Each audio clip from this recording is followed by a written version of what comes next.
தமிழகமே உற்று நோக்கிய மகா சந்திப்பு.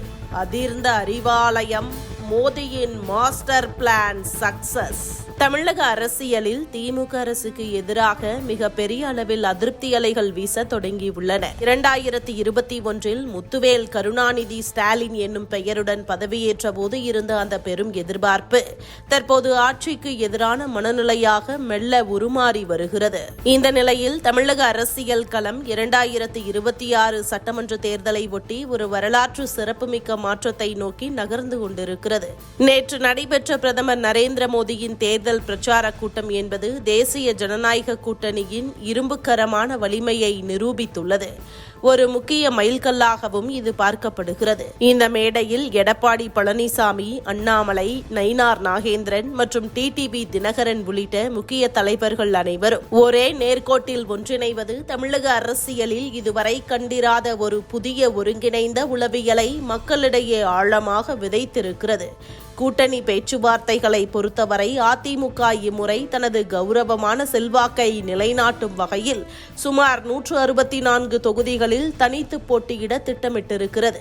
மீதமுள்ள 70 தொகுதிகளை கூட்டணி கட்சிகளுக்கு பிரித்து வழங்குவதில் சில இழுபறிகள் நீடித்தாலும் பாஜக சுமார் 25 முதல் 30 தொகுதிகள் வரை குறிவைத்து தனது தேர்தல் வியூகத்தை வகுத்திருக்கிறது. டிடிவி தினகரனின் தேசிய ஜனநாயக கூட்டணி பிரவேசம் தமிழக அரசியலில் ஒரு மிகப்பெரிய திருப்பு முனையாக கருதப்படுகிறது. எடப்பாடி பழனிசாமிக்கும் தினகரனுக்கும் இடையே பல ஆண்டுகளாக நிலவி வந்த தனிப்பட்ட மற்றும் அரசியல் ரீதியான கருத்து வேறுபாடுகளை களைந்து அமித்ஷாவின் நேரடி தலையீட்டின் பேரில் இந்த இணைப்பு சாத்தியமாக்கப்பட்டுள்ளது. குறிப்பாக தென் மாவட்டங்களில் ஒரு குறிப்பிட்ட சமூகத்தின் வாக்கு வங்கியை முழுமையாக ஒருங்கிணைக்கவும் திமுகவின் வாக்கு வங்கியில் பெரும் ஓட்டையை போடவும் தினகரனின் பங்களிப்பு இன்றியமையாதது என்பதை பாஜக தலைமை மிகச் சரியாக உணர்ந்திருக்கிறது.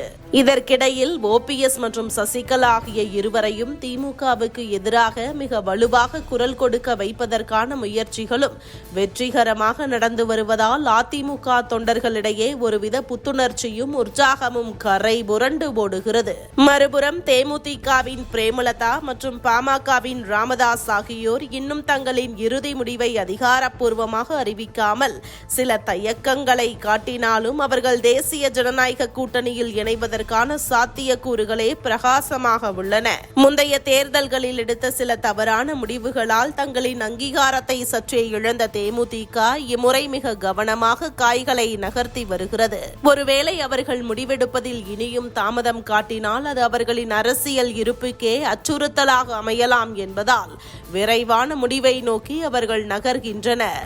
ஒட்டுமொத்தமாக பார்க்கும்போது 2026 ஆண்டு தேர்தல் களம் என்பது வெறும் 2 கட்சிகளுக்கு இடையிலான போட்டியாக இல்லாமல் ஒரு மிக பெரிய பலமுனை தாக்குதலை கொண்டதாக திகழ்கிறது. திமுகவை ஒரு தீய சக்தியாக சித்தரித்து எதிர்க்கட்சிகளின் வாக்குகள் சிறிதும் சிதறாமல் ஒரு குடையின் கீழ் கொண்டு வர பாஜக எடுக்கும் இந்த மெகா முயற்சி ஒர்க் அவுட்டாக ஆரம்பித்து விட்டது. குறிப்பாக சசிகலா, தினகரன் மற்றும் எடப்பாடி ஆகிய மூவரும் ஒருமித்த கருத்துடன் வந்திருப்பதால் இது திமுகவுக்கு முன் எப்போதும் இல்லாத ஒரு பெரிய சவாலாக உருவெடுத்திருக்கிறது. மேலும் பாஜகவின் மாஸ்டர் பிளான் வெற்றிகரமாக அமைந்துள்ளது.